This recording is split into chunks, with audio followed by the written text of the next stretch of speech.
The mining station Kepler 442 hung in space like a rusty metal spider, its drilling arms reaching deep into the asteroid's core. Captain Sarah Chen had seen dozens of these operations during her 20 years hauling cargo through the outer rim, but this one felt different. The usual chatter from the comm channels had gone silent 3 hours ago. "Control, this is cargo hauler Defiant. Do you copy?" Sarah spoke into her headset for the 5th time in 10 minutes. Static crackled back at her. She glanced at her navigation display. The mining station should have responded by now. Protocol demanded she report the silence to Sector Command and move on to her next delivery. But Sarah had never been good at following protocol. "Computer, scan for life signs on the station," she ordered. "Scanning," the artificial voice replied. "Detecting 17 human life signs. All readings appear stable but stationary. 17 people, all alive but not moving." That wasn't good. Sarah had heard stories about raiders hitting remote mining operations, taking hostages, stealing equipment. The Outer Rim was lawless territory where corporate security patrols rarely ventured. She activated her ship's external cameras and zoomed in on the station's docking bay. The massive doors hung open like a wound in the metal hull. Inside, she could see several mining vessels still attached to their moorings, but something else caught her attention. A sleek, dark ship she didn't recognize sat in the center bay. Its design was angular and predatory, unlike anything in the human fleet registry. "Well, that explains the silence," Sarah muttered. She should call for help. Company regulations were clear about engaging unknown vessels. But, by the time corporate security arrived, those 17 miners might be dead. Sarah had grown up on Titan Station, where her father worked the ice mines. She knew what it meant to be forgotten by the corporations, left to handle problems alone. These miners deserved better than corporate response times. "Computer, what's our cargo manifest?" "Current payload includes construction materials, medical supplies, and emergency rations for Kepler 442. "Any weapons?" "Negative. Standard cargo hauler armament only." Sarah looked at her ship's pathetic defensive systems. 2 light pulse cannons designed more for clearing space debris than actual combat. Against whatever ship was docked at the mining station, the Defiant would last about 30 seconds in a straight fight. But Sarah hadn't survived 2 decades in space by fighting fair. She studied the station's layout on her display. The mining operation had carved deep tunnels into the asteroid, creating a maze of passages and chambers. If she could get aboard without being detected, she might be able to help the miners escape through the service tunnels. "Computer, plot a silent approach vector. Minimal engine burn, use the asteroid's shadow to mask our heat signature." "Captain, this approach violates company safety protocols." "Override authorization Shun 7 Alpha." "Authorization accepted." Plotting course. The Defiant drifted toward the mining station like a piece of space junk, using tiny thruster bursts to adjust course. Sarah suited up in her emergency gear, checking her portable oxygen supply and basic toolkit. She wasn't a soldier, but she'd repaired enough broken equipment in hostile environments to handle herself. As her ship slipped into the station's lower maintenance bay, Sarah caught her first glimpse of the invaders through the airlock window. They weren't human. Tall figures moved through the station corridors with fluid grace, their bodies covered in what looked like natural armor plating. She counted 6 of them, each carrying weapons that hummed with energy. The aliens herded the human miners into the station's main cafeteria, keeping them under guard while others searched the facility. Sarah couldn't tell what they were looking for, but their movements suggested military training. These weren't random raiders. This was a planned operation. Sarah sealed her ship's airlock and activated the emergency beacon, setting it to broadcast on a delayed timer. If she didn't return in 6 hours, Sector Command would eventually investigate. It wasn't much of a backup plan, but it was better than nothing. The maintenance tunnels were cramped and poorly lit, designed for automated repair drones rather than human use. Sarah crawled through the narrow passages, following the station blueprints on her wrist display. The air recycling system hummed around her, masking the sound of her movement. She emerged in a storage room near the cafeteria, pressing herself against the wall as alien voices echoed from the corridor. Their language sounded like a mix of clicks and growls, completely unlike any human tongue. But their tone was urgent, almost frustrated. Sarah crept to the doorway and peered around the corner. The aliens had arranged the miners in groups, scanning them with handheld devices that beeped and flashed. Whatever they were searching for, they weren't finding it among the humans. One of the aliens, larger than the others with more elaborate armor markings, spoke into a communication device. Even without understanding the words, Sarah could hear the disappointment in its voice. The search wasn't going as planned. That's when she noticed the blood. A trail of dark fluid led from the mining tunnels to one of the storage bays. Not human blood. The color was wrong, too purple, too thick. One of the aliens was injured, and it wasn't with the main group. Sarah made a decision that would change everything. Instead of trying to free the miners immediately, she followed the blood trail deeper into the station. Her father had always told her that understanding your enemy was the first step to beating them. If she could learn what these aliens really wanted, she might find a way to save everyone. The trail led to Mining Tunnel 7, one of the deepest excavations in the asteroid. The automated drilling equipment sat silent, its massive arms frozen mid-operation. Emergency lighting cast strange shadows on the rough-carved walls. Sarah found the wounded alien collapsed against a support beam, its breathing labored and shallow. Up close, she could see the intricate patterns in its natural armor, the way its elongated limbs were perfectly adapted for both strength and speed. This was an apex predator, a creature designed by evolution to hunt and kill. And it was dying. The injury was severe, a gaping wound in its side that pulsed purple blood with each heartbeat.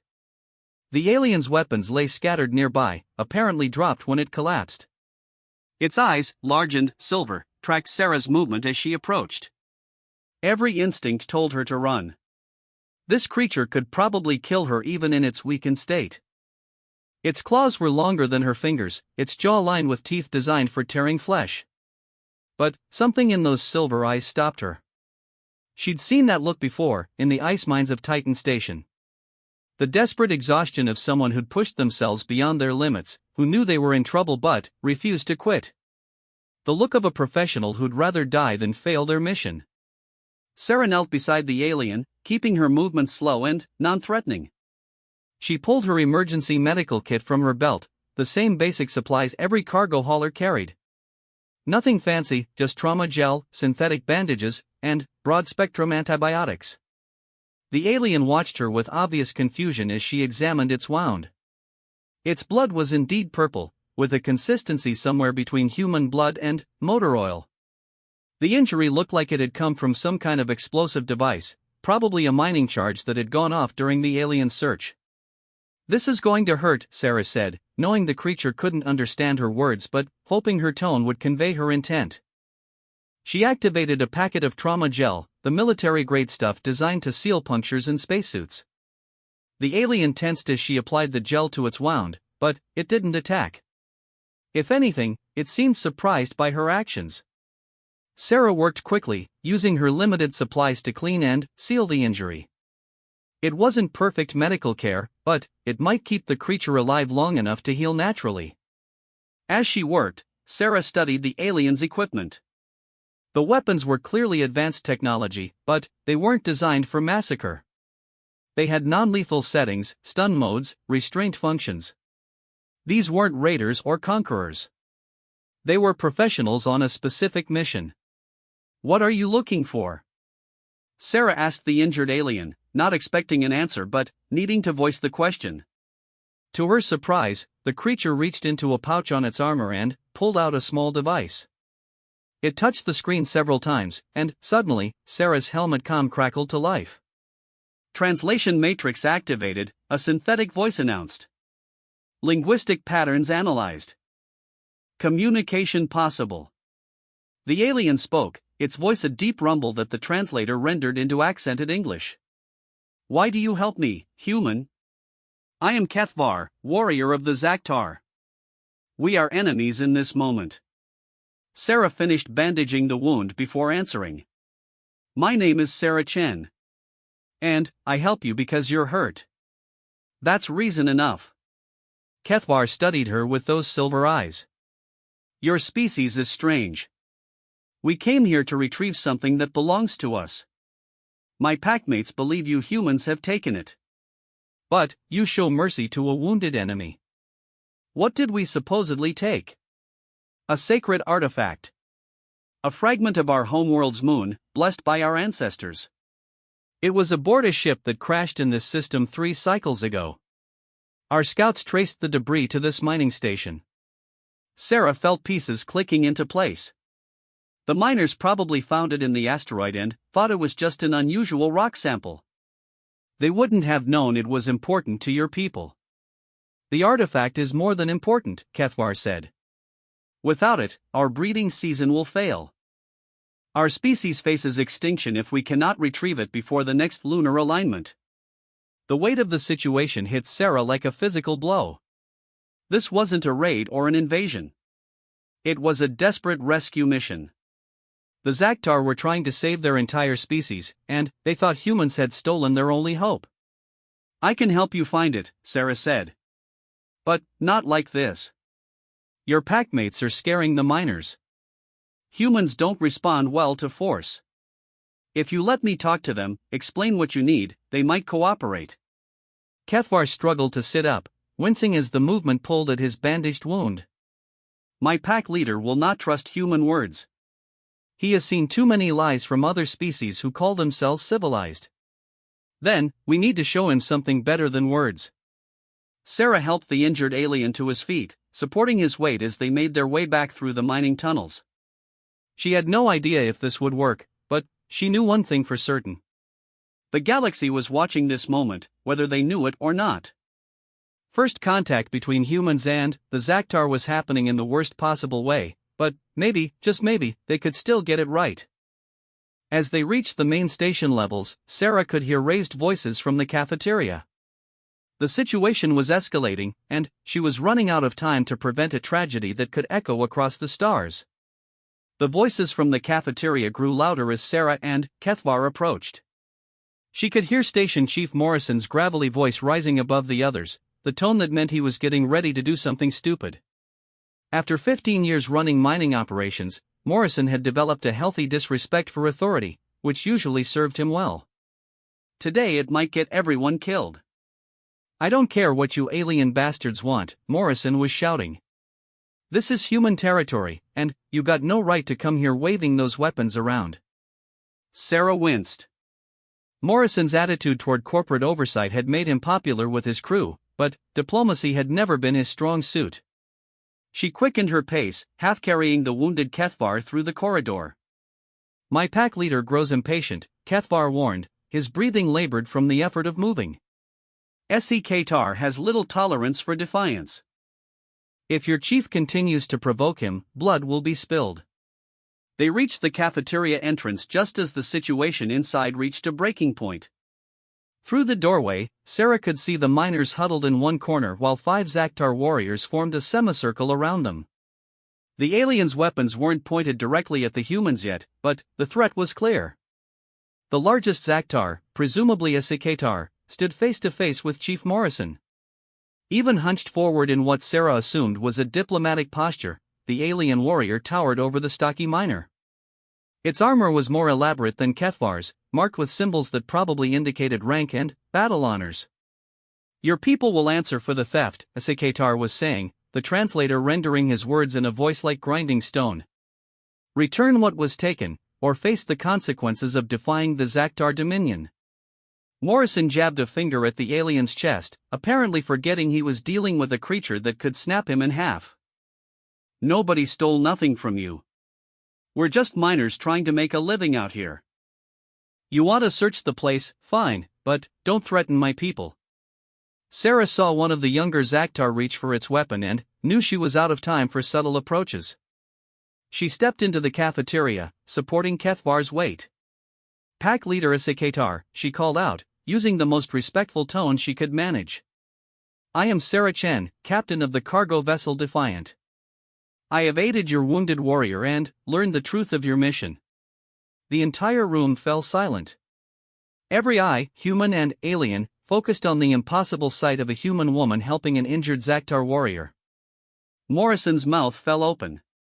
Several of the miners took involuntary steps backward. Sekatar's silver eyes narrowed as he studied the scene. His nostrils flared, probably analyzing scents that would tell him about Kethvar's condition. When he spoke, his voice carried a dangerous edge. "You dare touch a warrior of the Dominion? Explain yourself, human, before I decide you have committed an act of war." Sarah felt Kethvar tense beside her, ready to defend her despite his injuries. She squeezed his arm gently, hoping the gesture would translate across species lines. "I found your warrior wounded in the mining tunnels," she said. "He was bleeding and alone. I gave him medical aid because it was the right thing to do. Where I come from, we don't let people die when we can help them, even if they're supposed to be our enemies." Chief Morrison found his voice. "Captain, what the hell are you doing? These aliens invaded our station." "They're not invaders, Chief. They're on a rescue mission."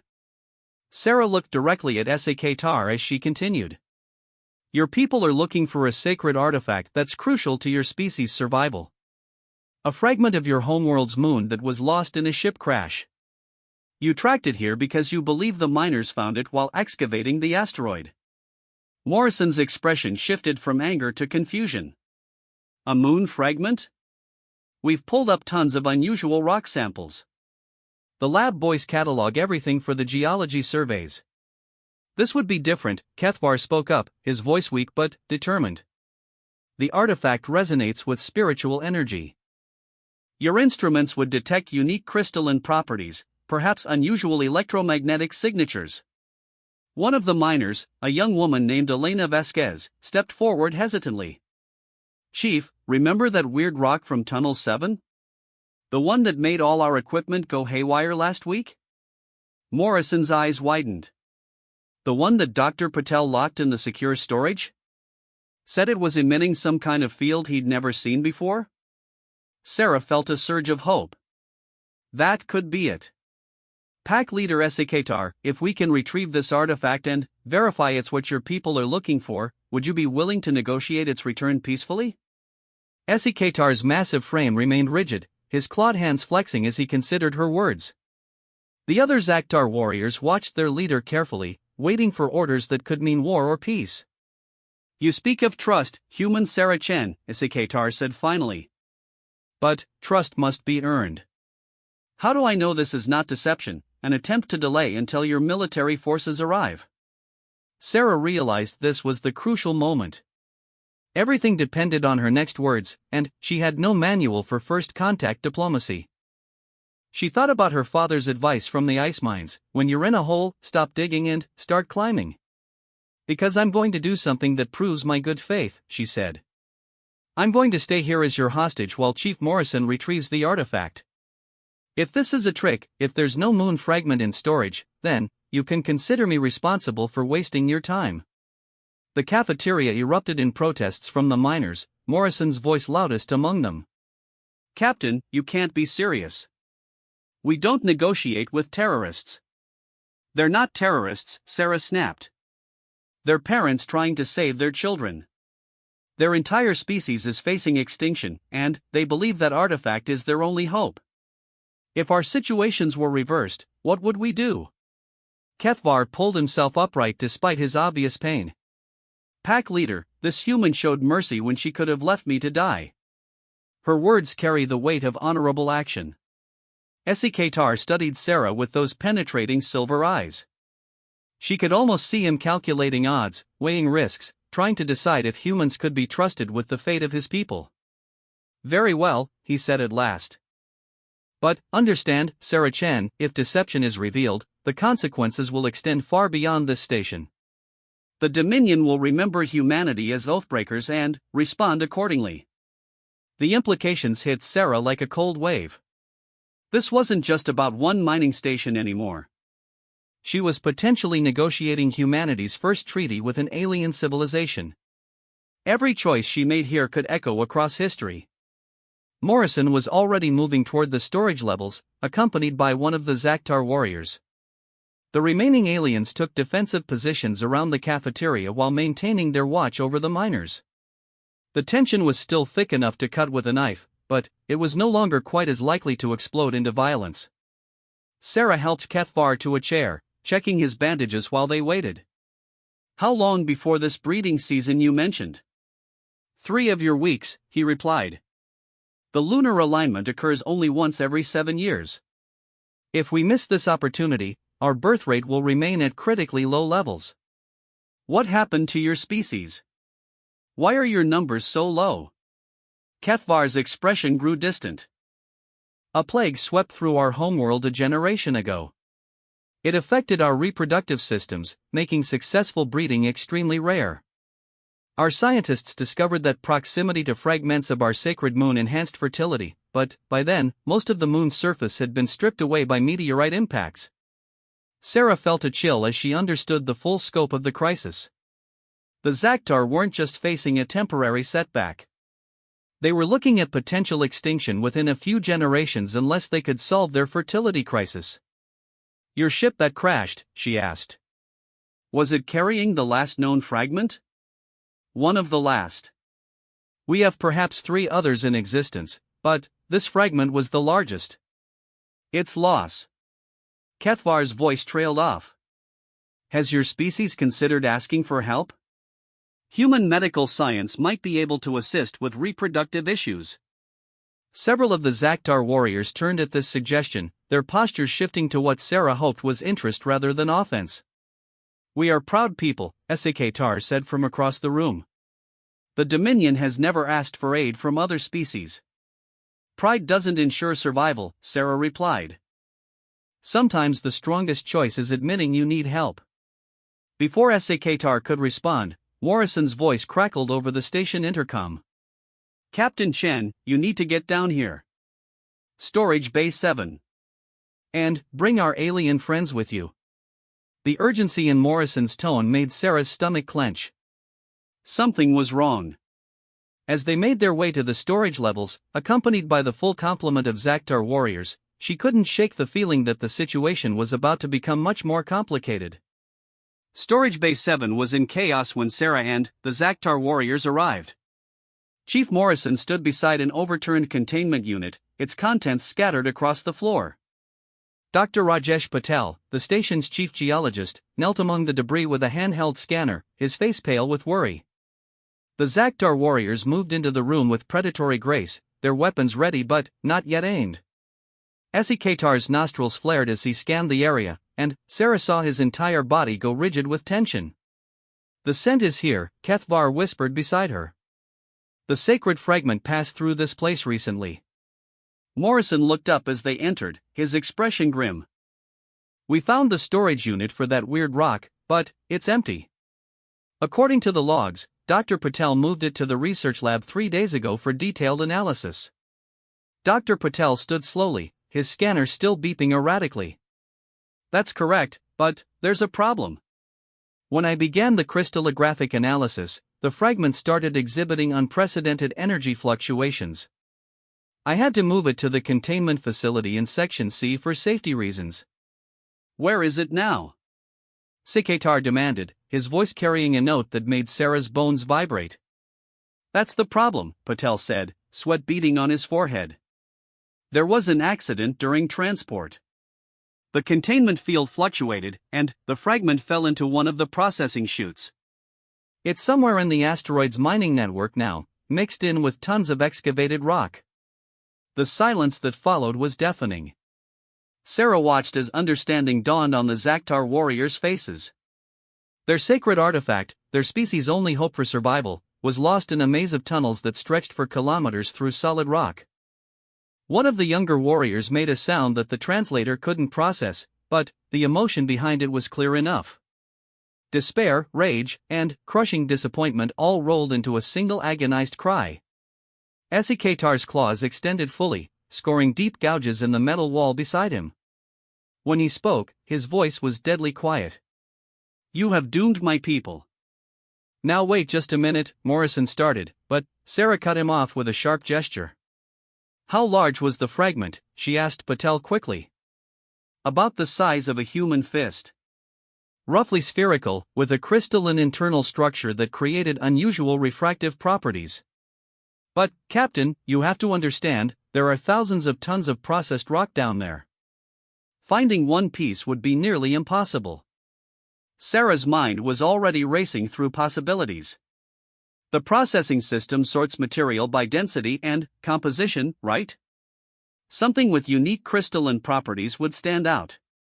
In theory, yes, but the sorting algorithms aren't designed for materials with those energy signatures. The fragment could have been misclassified and sent to any of a dozen different output streams. Kethvar moved to one of the viewing ports that looked out into the asteroid's interior. The mining operation had carved vast chambers from the rock, creating a three-dimensional maze of tunnels and processing facilities. Automated equipment moved through the network like metal insects, carrying loads of valuable minerals toward the surface. My packmates, Kethvar said softly. We have perhaps 6 hours before our ship must depart to make the journey home in time for the lunar alignment. If we do not find the fragment. He didn't need to finish the sentence. Sarah could see the weight of species extinction settling on the Zaktar warriors like a physical burden. These proud predators were facing the end of everything they'd ever known, and they were powerless to prevent it. But Sarah had grown up around impossible problems. The ice mines of Titan had taught her that there was always a solution if you were willing to think creatively and work harder than anyone thought reasonable. Dr. Patel, can your scanners detect the fragment's unique energy signature? Possibly, but the range would be severely limited by all the metal and rock interference. We'd need to get within 50 meters at most. Morrison, how many maintenance tunnels run through the processing network? Dozens, but most of them are too narrow for human access. They're designed for repair drones. Sarah felt a plan taking shape, desperate and dangerous but potentially workable. What if we split up and search systematically? Cover as much ground as possible in the time we have. Esikatar's head turned toward her with predatory focus. You would help us search? Even knowing that success might mean allowing a potential threat to leave your territory? The question hung in the air like a challenge. Sarah realized that every human in the room was watching her, waiting to see how she'd respond. This was bigger than finding a lost artifact now. This was about what kind of species humanity would prove to be when faced with their first true test of interstellar morality. A threat? Sarah said. I don't see a threat. I see parents trying to save their children. I see a species facing extinction and doing everything they can to survive. If helping you makes humans a target of the Dominion, then maybe we deserve whatever consequences come. Morrison stepped forward, his jaw set in the stubborn line Sarah recognized. Captain's right. Nobody deserves to watch their species die, especially not over a goddamn rock. My people know these tunnels better than anyone. We'll help you search. One by one, the other miners nodded their agreement. Elena Vasquez was the first to speak up. I've been working the deep tunnels for 3 years. I know every processing station from here to the core. I'll coordinate the search patterns from the control room, Dr. Patel added. We can track all teams and optimize coverage. Sarah watched amazement dawn on the Zaktar warriors' faces. They'd come expecting to fight for their survival, and instead they'd found humans willing to risk everything to help them. Kethvar struggled to his feet, ignoring the pain from his wound. Pack leader, these humans offer aid freely. This is unprecedented. Esikatar studied each human face carefully before responding. In 3,000 years of Dominion history, no species has ever offered assistance without expecting payment or alliance in return. Why do you do this? Sarah thought about the question seriously before answering. Because it's who we are. Humans have a saying, we all share the same sky. Your people and mine, we're all just trying to survive in a big, dangerous universe. If we can't help each other when it really matters, then what's the point of becoming a spacefaring civilization? The massive alien warrior was silent for a long moment. When he finally spoke, his voice carried a note of respect that hadn't been there before. Perhaps the galaxy underestimates your species, Sarah Chen. maybe, she replied. But, right now, let's focus on making sure there's still a Zactar species for the galaxy to worry about. The next hour was a blur of organized chaos as humans and aliens worked together to map search patterns through the asteroid's interior. The processing network was a three-dimensional maze of conveyor systems, sorting stations, and storage silos. Each team would take a different section, using portable scanners to detect the fragment's unique energy signature. Sarah found herself paired with Kethvar, despite his injuries. The warrior had insisted on participating in the search, arguing that his enhanced senses might detect the artifact even if the scanners failed. As they descended into the deepest levels of the mining operation, Sarah couldn't help but marvel at the situation. 12 hours ago, she'd been a simple cargo hauler worried about making delivery schedules. Now she was potentially saving an entire alien species while establishing first contact protocols for humanity. "Your species is remarkable," Kethvar said as they navigated a narrow maintenance tunnel. "Most civilizations we've encountered are driven by fear or greed when needing the unknown." "We have plenty of fear and greed too," Sarah admitted. "But we also have something else. Hope, maybe. The belief that things can get better if we work hard enough to make them better." "Hope," Kethvar repeated, as if testing the word. "An interesting concept. The Dominion teaches strength and honor, but perhaps we have forgotten hope."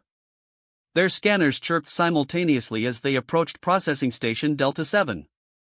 Sarah's heart leaped as she checked the readings. Energy signature detected, bearing 43 degrees, range approximately 30 meters. They moved quickly through the station's access corridors, following the scanner readings deeper into the machinery. The sounds of automated processing filled the air around them, but, underneath it all, Sarah could swear she heard something else. A faint humming that seemed to resonate in her bones. There, Kethvar pointed to a sorting bin filled with crystalline fragments. "I can sense it. The fragment is among those stones." Sarah activated her comm unit. "Control, this is Search Team 3. We've located the target. Processing Station Delta 7, Bin 17. Dr. Patel's voice crackled back with excitement. "Confirmed. I'm showing massive energy spikes from that location." "You found it." But, as Sarah looked at the sorting bin, her heart sank. There were hundreds of crystalline fragments in the container, each one roughly the same size and shape. Finding the right piece would take hours they didn't have. That's when Kethvar did something unexpected. He placed his clawed hand over his heart and began to sing. The sound was unlike anything Sarah had ever heard. It wasn't quite music in the human sense, but rather a complex harmonic pattern that seemed to resonate through the asteroid itself. The mining equipment around them began to vibrate in sympathy, and Sarah felt the song in her chest like a physical presence. And then, impossibly, one of the crystalline fragments in the sorting bin began to glow. The sacred fragment of the Zactar homeworld pulsed with soft blue light, responding to Kethvar's ancestral song like a beacon calling its people home. As Sarah reached for the artifact, she realized that the galaxy was indeed watching this moment, and humanity was about to make history. Sarah's hands trembled slightly as she lifted the glowing fragment from the sorting bin. The artifact was warm to the touch, pulsing with an inner light that seemed to respond to Kethvar's continued singing.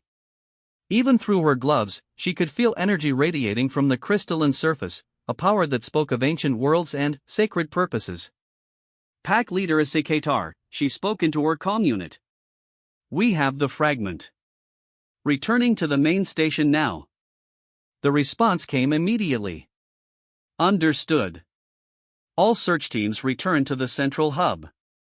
Our ship prepares for departure." As they made their way back through the mining tunnels, Sarah noticed that Kethvar's movements had grown stronger despite his recent injury. The proximity to the sacred fragment seemed to energize him, just as his people's legends claimed. "The stories are true," he murmured, his silver eyes fixed on the glowing artifact. "In the presence of our moon's blessing, the body heals, the spirit soars. This fragment will save my people." When they reached the main station, Sarah found the situation dramatically changed from when she'd left. Humans and Zactar were working side by side, sharing equipment and coordinating systems as if they'd been allies for years rather than strangers who'd met under threat of violence. Elena Vasquez was showing one of the younger warriors how to read the mining station's sensor displays, while Chief Morrison stood beside Esikatar reviewing approach vectors for the alien ship's departure. Dr. Patel had apparently been comparing scanner readings with another Zaktar scientist, their conversation a mix of translated technical terms and universal mathematical concepts. "Captain Chen," Morrison called out as she entered. "You need to see this. These folks have been sharing their star charts with us. Turns out there are at least 47 inhabited systems within 50 light-years of here, and humans haven't made contact with any of them." Sarah felt her perspective of the galaxy suddenly expand. Humanity had been so focused on their own small corner of space that they'd never realized they were surrounded by civilizations. The implications were staggering. Sikatar approached as she held out the sacred fragment. The massive warrior's entire demeanor had changed. Where before he'd been rigid with barely contained aggression, now he moved with the fluid grace of someone whose greatest burden had been lifted. "Saracen of humanity," he said formally, "you have saved my people from extinction. The Zaktar Dominion is forever in your debt." "No debt," Sarah replied firmly. "We helped because it was right, not because we expected payment." This seemed to surprise Esikatar even more than the original offer of assistance. "You refuse honor debt? This is highly unusual."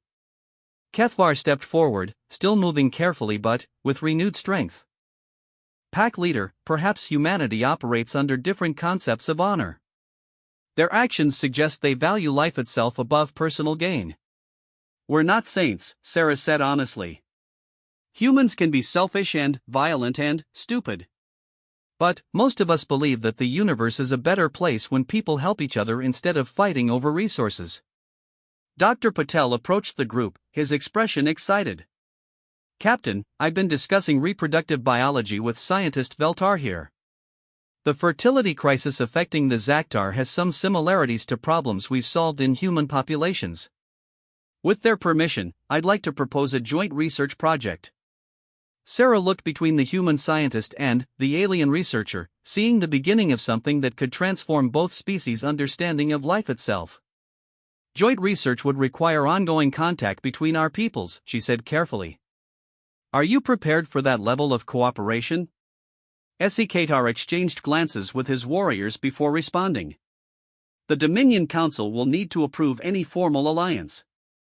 But, after today, I will recommend that humanity be granted full diplomatic status. Your actions have proven that your species possesses honor."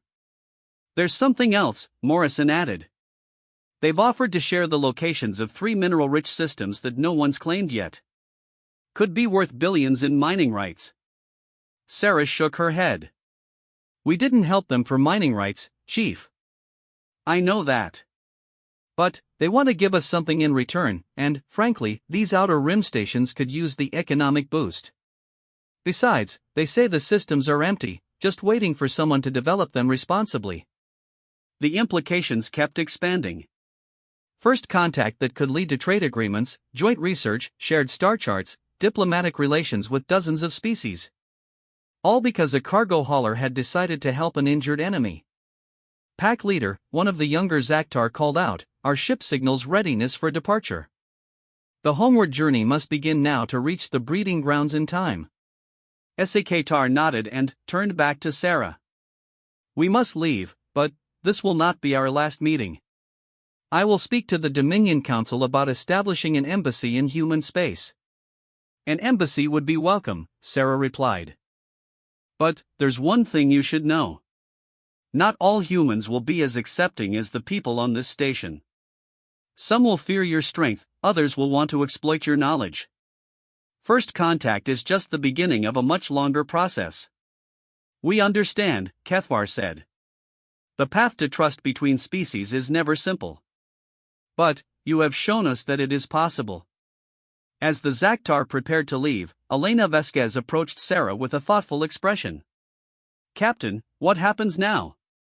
Do we just go back to mining asteroids and pretending this never happened?" It was a good question. The mining station's crew had been part of the most significant moment in human history, but they were still just regular people trying to make a living in the outer rim. Corporate headquarters would want reports, government officials would demand briefings, and the media would turn the whole story into sensationalized entertainment. What happens now, Sarah said slowly, is that we prove today wasn't just a lucky accident. We show the galaxy that humans can be trusted with the responsibility of interstellar contact. Dr. Patel looked up from his discussion with the Zaktar scientist. I'll need to file preliminary reports with the Xenobiology Council. This is groundbreaking research opportunity. File whatever reports you need, Morrison said. But remember that these folks trusted us with something precious. We don't betray that trust by turning them into lab subjects. Sikatar overheard the conversation and approached. Your concern for our dignity is noted, Chief Morrison. But knowledge shared willingly is different from knowledge taken by force. If our peoples are to build a lasting alliance, we must learn from each other. As the Zaktar warriors prepared to board their ship, Sarah realized she was witnessing something unprecedented. First contact between species was usually portrayed in human fiction as either violent invasion or formal diplomatic ceremony. Reality, as it turned out, was messy and more human than either extreme. Kethvar, she called to the warrior she'd helped save. Take care of that wound. And, remember, if your people ever need assistance again, you know where to find us. The alien warrior touched his chest in what she assumed was a gesture of respect. I will remember, Sarah Chen. And I will ensure that the songs of my people tell the story of the human who chose mercy over fear. As the Zaktar ship departed, its sleek form disappearing into the starfield, Sarah stood at the observation window with the mining station's crew. They'd accomplished something remarkable today, but she couldn't shake the feeling that the real work was just beginning. Captain, Elena said quietly, do you think they'll keep their promise about the embassy? I think they will, Sarah replied. But, more importantly, I think we need to make sure we're ready for whatever comes next. The galaxy just got a lot bigger and more complicated. Morrison joined them at the window, watching the alien ship's departure. Company's going to want a full debrief when we report this. Probably send investigators, maybe even corporate security. Let them come, Sarah said. We've got nothing to hide. We helped some people who needed help, and it turned out to be the right choice. If corporate has a problem with that, they can take it up with the Dominion Council. As she spoke, Sarah realized that something fundamental had changed, not just for humanity but for her personally. She'd spent 20 years hauling cargo through space, following schedules and avoiding complications. Today she'd helped save an entire species and potentially set the stage for humanity's emergence as a major galactic civilization. The Defiant was still docked in the maintenance bay, her cargo still needed to be delivered, and there were probably a dozen regulations she'd violated by getting involved in the situation. But, for the first time in years, Sarah felt like she was exactly where she was supposed to be, doing exactly what she was meant to do. The galaxy was watching, and humanity had passed the first test. 3 weeks later, Sarah stood in the pristine conference room of Luna Station, wearing the most formal uniform she owned and feeling completely out of place among the assembled diplomats and military officials. Through the massive viewport, Earth hung like a blue jewel against the starfield, a constant reminder of how far the ripple effects of that day at Kepler 442 had spread. Captain Chen, Admiral Harrison said from the head of the conference table, your report has been reviewed by both the Colonial Defense Force and the Diplomatic Corps. What you accomplished out there was remarkable, but we need to discuss the implications. Sarah had been dreading this moment for days. The formal debrief, the careful questions about protocol violations, the barely concealed concern that a cargo hauler had initiated humanity's first contact with an alien civilization without proper authorization. With respect, Admiral, I'm not sure there were any protocols for the situation we faced. The Zaktar were desperate, the miners were in danger, and someone had to make a choice. And the choice you made, said Director Liu from the Diplomatic Corps, has fundamentally altered humanity's position in the galaxy. We've received formal contact requests from 17 different alien species in the past 2 weeks. The Zaktar apparently provided our coordinates to every major civilization within 100 light-years. Admiral Harrison activated a holographic display that showed the local galactic region. Points of light marked human colonies, but now they were vastly outnumbered by the positions of alien civilizations that had suddenly revealed themselves. The Andorian Trade Consortium wants to discuss resource-sharing agreements. The Kalari hegemony has offered military alliance against something called the Void Hunters. And the Zephyrian Republic has requested cultural exchange programs, whatever those involve. Sarah felt overwhelmed by the scale of what had been set in motion. I just wanted to help some people who needed it. That's exactly why you're here, Director Liu said, her stern expression softening slightly. Every first contact scenario we'd ever planned involved formal diplomatic teams with years of preparation. Instead, we got a cargo hauler who treated aliens like people who needed help. And it worked better than anything our experts had designed. Before Sarah could respond, the conference room's communication system chimed with an incoming transmission. Admiral Harrison accepted the call, and, suddenly, the room filled with the now familiar form of a Zaktar warrior. Greetings, humans of Earth, the alien said through the translation matrix. I am Ambassador Velkresh of the Zaktar Dominion. I bring news of great joy. Sarah recognized the formal bearing of Zaktar diplomacy, but there was something else in the ambassador's bearing. Something that looked remarkably like happiness. Ambassador, Admiral Harrison replied carefully, we are honored by your contact. How may we assist you? The assistance has already been provided by Captain Sarah Chen and the humans of Mining Station Kepler 442. Because of their aid, the sacred fragment reached our homeworld in time for the lunar alignment. The breeding season has been successful beyond our greatest hopes. Our population will increase by nearly 40% in the coming year. The words hit Sarah like a physical blow. She'd known the mission was successful, but hearing the actual results drove home the magnitude of what they'd accomplished. An entire species saved from extinction. Furthermore, Ambassador Velkresh continued, the Dominion Council has voted unanimously to grant humanity full diplomatic recognition and preferred trading status. We are prepared to offer technological exchanges, joint research agreements, and mutual defense treaties. Director Liu leaned forward with obvious interest. What would such agreements entail? Medical technology that could extend human lifespans by centuries. Propulsion systems that would reduce interstellar travel times by 90%. Agricultural techniques that could support trillion-person populations on marginal worlds. Sarah felt dizzy as the implications sank in. They were talking about technologies that could transform human civilization, all offered freely because she'd decided to help an injured alien. There is one condition, the ambassador continued, and Sarah's heart sank. The Dominion Council requires that Captain Sarah Chen serve as humanity's primary liaison to our people. Her actions have earned a level of trust that must not be wasted. Me? Sarah managed. I'm not a diplomat. I haul cargo for a living. You are the human who showed mercy to Kethvar when you could have left him to die. You are the human who risked her life to save our species without asking for reward. These actions define you better than any title. Admiral Harrison looked between Sarah and the alien ambassador. Captain Chen would need to agree to such an arrangement. Sarah thought about the Defiant, still docked at Kepler 442 with a cargo hold full of construction materials. She thought about her simple life hauling freight between the outer rim stations, following schedules and avoiding complications. But she also thought about Kethvar, wounded and desperate in the mining tunnels. About Chief Morrison and his crew, willing to risk everything to help strangers.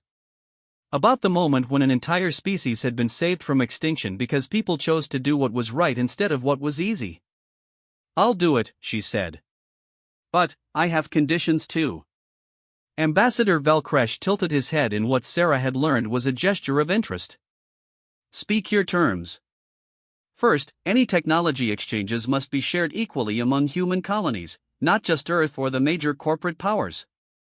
And, second, I want Chief Morrison and his crew involved in any ongoing cooperation. They were part of this from the beginning. These terms are acceptable, the ambassador replied immediately. The Dominion values loyalty to packmates. Director Liu was already taking notes. We'll need to establish formal protocols, create a new department within the diplomatic corps, allocate resources for a proper embassy. Actually, Sarah interrupted, I think we should start smaller. Maybe set up the initial contact center at Kepler 442. It's where everything began, and it's far enough from Earth that we won't have politicians and corporations interfering with every decision. Admiral Harrison looked skeptical. A mining station is humanity's first alien embassy? Why not? It worked pretty well for first contact. The discussion continued for another hour, covering details of technology transfer, cultural exchange programs, and the establishment of formal diplomatic procedures. But Sarah found her attention drifting to the viewport, where Earth continued its ancient rotation against the starfield. Her father had always told her that the universe was vast and full of wonders, but that the greatest wonder was people helping each other when it mattered most. Today, she was watching that simple philosophy reshape the future of human civilization. 6 months later, Sarah stood in the converted cargo bay of Kepler 442, now officially designated as the Luna Station Extension for Interspecies Relations. The space that had once held mining equipment now housed translation computers, cultural exchange libraries, and communication systems linking humanity to dozens of alien civilizations. Kethvar, fully healed and bearing new armor that marked his status as a cultural liaison, was teaching a group of human children how Zaktar warriors sang to their young. Chief Morrison was coordinating mining surveys with Andorian engineers who had techniques for asteroid extraction that left ecosystems intact. Dr. Patel was deep in conversation with scientists from 4 different species about collaborative research into reproductive biology. Elena Vasquez approached Sarah with a datapad showing the latest reports. The Kalari want to establish a joint military training facility in the Tau Ceti system. The Zephyrians have offered to teach us some kind of meditation technique that apparently helps with space adaptation. And the Void Hunters everyone's been worried about? Turns out they're not hostile at all, just really bad at communicating. Sarah smiled as she reviewed the reports. Each successful contact led to more contacts, each alliance opened doors to new possibilities. The galaxy that had seemed empty and dangerous just months ago was revealing itself to be full of life and opportunity. Captain Kethvar approached with his characteristic flowing movement. I have received word from the homeworld. The first generation of younglings born since the lunar alignment are showing unprecedented health and vitality. Our geneticists believe the species will fully recover within 3 generations. That's wonderful news, Sarah replied. And the joint research with Dr. Patel? Progressing remarkably. Human medical techniques combined with our genetic treatments may benefit both our species. We may have solved not only our fertility crisis but enhanced the reproductive health of humans as well. As Sarah looked around the bustling embassy, she realized they'd created something unprecedented in galactic history. Not just an alliance between 2 species, but a model for how different civilizations could work together based on mutual respect and genuine care for each other's welfare. Her communication console chimed with an incoming message from Earth.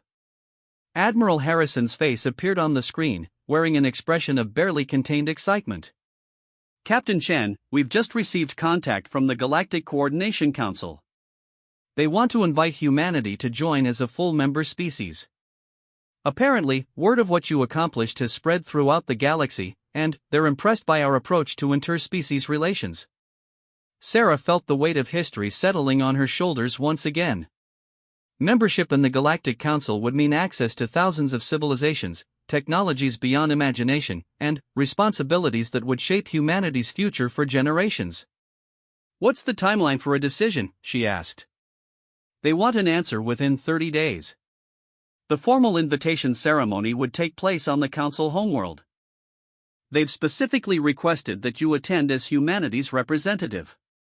After Admiral Harrison signed off, Sarah stood quietly in the embassy's main corridor, watching humans and aliens work together with an ease that would have seemed impossible just months ago. Through the viewports, she could see ships from a dozen different species docking at the expanded station, bringing traders, diplomats, scientists, and simple travelers who had heard about the place where species learned to trust each other. Kethvar joined her at the viewport. Regrets, Sarah Chen? None, she said firmly. When I found you bleeding in those tunnels, I thought I was just helping one person. I never imagined it would lead to all this. Perhaps that is why it worked. You acted from compassion rather than calculation. The galaxy has been watching humanity since our first meeting, and they have seen a species that chooses mercy over fear, cooperation over conquest. Sarah nodded, still amazed by the ripple effects of a single choice to do what seemed right. The cargo hauler who had just wanted to help an injured enemy had become the architect of humanity's place among the stars. The galaxy was watching, she murmured, echoing Kethvar's words from that first desperate day. I just hope we're worthy of what they saw. As if in answer to her words, a new ship appeared in the distance, its design unlike anything in the registry. Another species making contact, another opportunity to prove that humanity belonged among the civilized peoples of the galaxy. Sarah Chen, former cargo hauler and current ambassador for interspecies relations, smiled as she prepared to welcome Earth's newest neighbors to the community of worlds. The galaxy was vast and full of wonders, but the greatest wonder remained people helping people when it mattered most. And it would always matter most.